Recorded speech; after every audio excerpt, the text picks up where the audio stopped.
আসসালামু আলাইকুম ভিউয়ার্স, আমি তাহেরা নওশর আবারও চলে আসলাম নতুন একটা ব্লগ নিয়ে। ব্লগের শুরুতেই সবাইকে বলছি ঈদ মোবারক।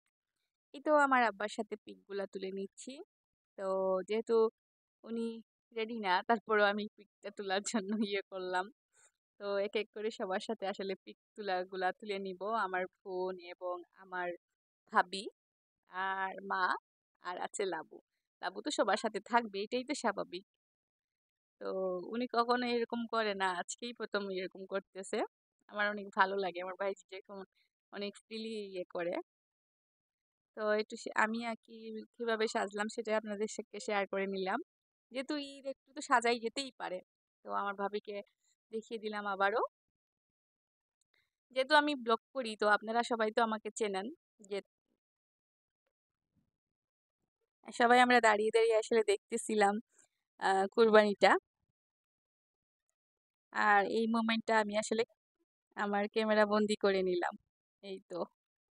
তো সবাই দেখতেছি, যেহেতু আপনাদের সাথেও শেয়ার করব কিভাবে কুরবানি হলো, কিভাবে কি করলাম না করলাম।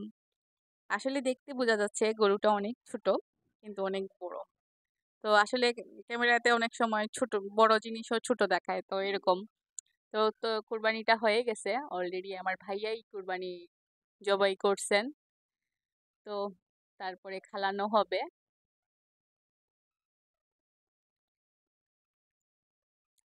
কুরবানিটা আসলে আমার ফুফুই দেন সব সময়, ওনার ভাইয়ের জন্য এত দূর থেকে মনে করে আসলে কিছু কিছু জিনিস আসলে ভিতর থেকে করতে হয়। এই জিনিসটা আসলে আমার ফুফুই করেন ভিতর থেকে। তো ফুফু আসলে ভাইয়ের জন্য যা আদর থাকলে যা হয় আর কি, এত দূর থেকে আসলে মনে করেন ভাইয়ের জন্য কিছু না কিছু করি। কুরবানিটা অন্তত পক্ষে ভাইয়ের কাছে দেই, এরকম একটা বিষয়। যেহেতু আমরা সিলেটি সব সময় একটা আমাদের একটা টান থাকে, এই টান থেকেই ভাইয়ের জন্য করা। এই তো প্রায় কুরবানি মাংসগুলা কাটা হয়ে গেছে, তারপরে আমরা বন্টনও করে নিব। আমরা কিন্তু তিনটা অংশ ভাগ করে তারপরে বন্টন করে তারপরে কাজ করে তারপরে শেষ করা হয় প্রায় সময়। আল্লাহ যদি চায় আসলে সবকিছুই সম্ভব। এই তো এক এক করে কাটা হচ্ছে, আর আমি এটাকে নিয়ে তুলে নিলাম। যেহেতু সবাই আপনারা দেখেন এবং চিনেন, যদি চিনতে পারেন যদি ওনাদেরকে।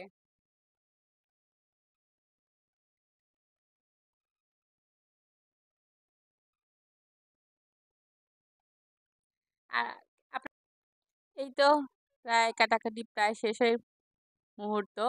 এই তো আপনাদের সাথে একটু পিকচার গুলা শেয়ার করে নিচ্ছি। আসলে আমি অনেক দেরিতে ঘুম থেকে উঠেছিলাম, তাই নাস্তাগুলা আসলে শেয়ার করতে পারি নাই।